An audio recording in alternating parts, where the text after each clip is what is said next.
ቤታችሁ ወስዳችሁ ማየት ትችላላችሁ። ዶክተር አንተ ብትነግረን ችግር አለ? ያው የእናንተ ፍቃደኝነት ነው እንጂ እኔማ መቻል እችላለሁ። ተረልስ ከሆነ ክፈተውና ንገረና። እናንተ ፍቃደኛ ከሆናችሁ ይቻላል። ሃና አንቺ ፍቃደኛ ነሽ አይደል? እሷ ደግሞ ምን ያገባታል? ወይዘሮ ሚላት ይሄ ውጤት እኮ የሷም ነው። ስለዚህ ፍቃደኝነቱ ያስፈልጋል። ችግር የለውም ዶክተር፣ ልትነግረን ትችላለህ። እሺ ካላችሁ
በውጤቱ መሰረት ሃና የእናንተ ልጅ አይደለችም።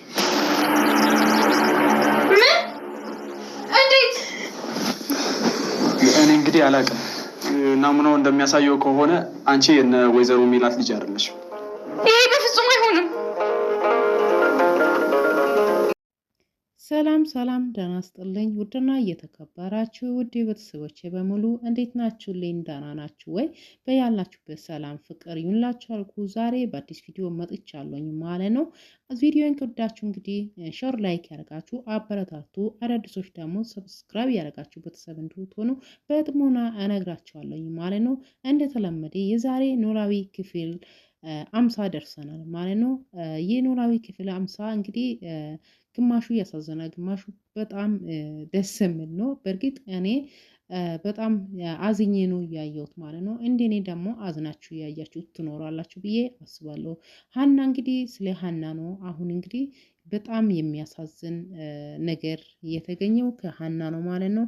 ሃና እንግዲህ እንደታወቀ አባቷን ያስታመመች ትገኛለች። እያስታመመች ያለች አባቷን በመሀል እንግዲህ ሕክምና እንደ ማደንዘዣ ነገር ሰጥቶ አባትየው እንግዲህ 24 ሰዓት ሙሉ ምንም አይናገር አይጋገር እንግዲህ እዛው ሰጥ ብሎ ልክ እንደ እረሳ ተኝቷል ማለት ነው። ሃናም ተጨናንቃለች። በመሀል አባቴ ምን ሆኖ ነው እስካሁን አይነቃም እንዴ?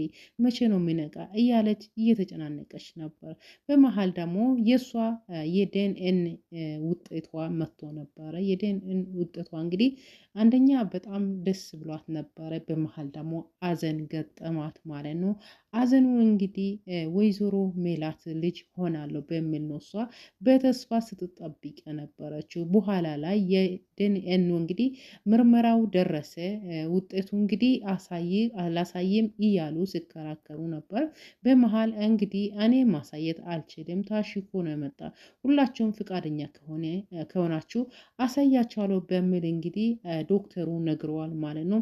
አንደኛ እናንተ ብቻ ሳትሆን ሃና መፍቀድ አለባት። ፍቃደኛ ከሆነች ነው መናገር የምችለው እንጂ እኔ አልችልም ታሽጎ ነው የመጣ ብሎ እንግዲህ ስነግር፣ ኧረ በመሀል እሷ ተነሳ፣ እኔ ምንም ችግር የለብኝም ውጤቱን ብቻ አሳውቅልኝ ንገርልኝ ብላ እንግዲህ ፈቀደችው። ከዛን እንግዲህ ዶክተሩ ቀደደ ማለት ነው። ውጤቱን እንግዲህ ለማየት ቀዶ እንግዲህ ትንሽ ከተረጋጋ በኋላ ያው እሱም አሳስቦታል ማለት ነው። በመሀል እንግዲህ ውጤቱን ነገራቻቸው ሁሉም ማለት ነው። በተሰበሰቡበት ነው እንግዲህ የሃና ውጤት እየነገሩት የሜላትም አሉ እቲ አስተርም ሀያት ተብዬውም አሉ። በቃ እርግብዬም አለች። እሷም በተስፋ እንግዲህ እየጠበቀች ነበርና ውጤቱ እንግዲህ ተነገረላት። አና በጣም አዘነች። አና እንግዲህ የወይዘሮ ሜላት ልጅ እንዳልሆነች ነው እንግዲህ ውጤቱ እየተነገረው። በዛ ላይ ደግሞ ወይዘሮ ሜላት ደግሞ በጣም እንግዲህ በግልምጫ ነው አናን እያየቻት ማለት ነው። እርግብዬ የተባለው መጀመሪያውኑ በጣም ጠልቻታለሁ። እርግብዬ የተባለው ደግሞ ዘላ እንግዲህ ማቀፍ ነው። ምን ማለት ነው? እናቴ ማለት ጀመረች።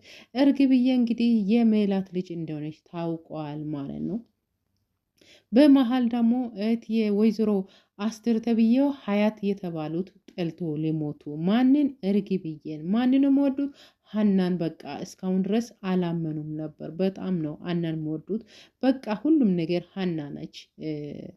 አፋቸው ላይ የሚመጣ ራሱ ሀና ነበረች እና እርግብዬን ጠልቶ ሊሞቱ በቃ ሲመን ራሱ እንዳጠር እያለች በቃ ስታመናጭቅ ነበረች። እና የሀና እንግዲህ የደም ውጤቱ እንግዲህ እንደዚህ ሆነ። አዘን ማለት ነው። አሁንም ፈጣሪ አለ። ይሄ ነገር ውጤቱ ተገላብጦች ሳይሆን አይቀርም። ምክንያቱም በመሀል የገባ ሰው አለ ብዬ ነው ማስበው። ምክንያቱም የሜላት ልጅ ተብሎ ነው እንግዲህ እኔ ዝም ብዬ ሲያየው ራሱ ሜላትና የማነት አና ይመሳሰላል። አይናቸው፣ አፋቸው፣ ፊታቸው ሁሉ ይመሳሰል። ስለዚህ እናትና ልጅ ናቸው ብዬ ነበረ ስጠብቅ ነበሩና አሁንም ቢሆን ይሄ ነገር በሙስና ነው እንጂ ደም ተቀይሮ ነው እንጂ የሆነው እኔ እንጃ። አና የሜላት ልጅ ናት ብዬ ነው ማስበው። አሁንም ቢሆን እስከ መጨረሻ የምናየው ይሆናል። ድራማውን ደግሞ ተከታተሉ ማለት ነው። እና ማለት ነው በመሀል እንግዲህ ሁሉም ሰው እንዳዘነ ነው። አሰጥም አዘነ፣ ቲያስተርም አዘኑ ማለት ነው። እና በመሀል ተነሱ። አባትየው ደግሞ የሀና አባት በመሀል ነቁ። አና እንግዲህ በጣም ጭንቀት ላይ እንዳለች ነው ፈልጉልኝ፣ ደውሉልኝ፣ አስመጡልኝ በሚል በመሀል ተነስቶ ደንግጦ እንግዲህ ያና ነገር እንግዲህ ያሳሰባቸው ማለት ነው። ታሞ ተኝቶ ነበር እንግዲህ ማደንዘዣ ሰጥቷቸው ተኝቶ ነበር።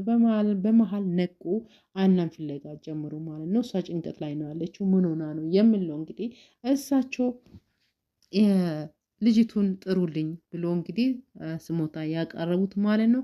አና በርግጥ በጣም ጭንቅ ውስጥ ነው ያለችው። አንደኛ በሕክምና ገንዘብ ምክንያት በጣም ጭንቀት ውስጥ ነው ያለችው። ሁለተኛ ዲኤንኤ ምርመራ ላይ ደግሞ ውስጧ እየተጨነቀች ነው ያለችው እና አባትዮ ላይ እንግዲህ ታየ ማለት ነው። ጭንቀት ውስጥ እንዳለ ታይቷቸዋል ማለት ነው። እና አና እኛንም እንግዲህ በጣም ነው እንትን ያለችው። አዝነናል። እኛ የሜላት ልጅ አለመሆኗ በጣም ነው የተጨነቅን፣ በጣም ነው የተናደድን ማለት ነው። ውድ የሀገሬ ልጆች እንግዲህ የዛሬ ድራማ ይሄን ይመስላል። ከወዳችሁ ደግሞ ሼር ላይክ ያረጋችሁ አበረታቱን ማለት ነው። ይሄ ድራማ በጣም ደስ የሚል ነው ማለት ነው። ከሁሉም ድራማ ደስ ብሎኝ ነው የሚከታተለው። እናንተም እንግዲህ ከዚህም ከዛም ቀጨም ያደርጋችሁ ብዙ ትምህርቶቹን ትቀበላላችሁ። ምን ያህል ያው ታውቁታላችሁ። የኛ የሀበሻ ሁሉም ነገር ኑሮ ምኑ የሚታወቁት ነገር ነው እና ትማሩበት አላችሁ ማለት ነው። ስለዚህ ተከታተሉ ይሄን ድራማ ማለት ነው። ስለዚህ በአዲስ ቪዲዮ እስክንገናኝ ሰላም፣ ፍቅር፣ አንድነት። ስደት ላይ ያላችሁት በሰላም ወደ ሀገራችሁ ግቡ። ኢትዮጵያ እኛ ያለንም ሰላማችን ይብዛልኝ ያላችሁ እንግዲህ ድራማውን ተከታተሉ ማለት ነው። በአዲስ ቪዲዮ እስክንገናኝ ሰላም ሁኑልኝ ውድ የሀገሬ ልጆች። ባይ ባይ።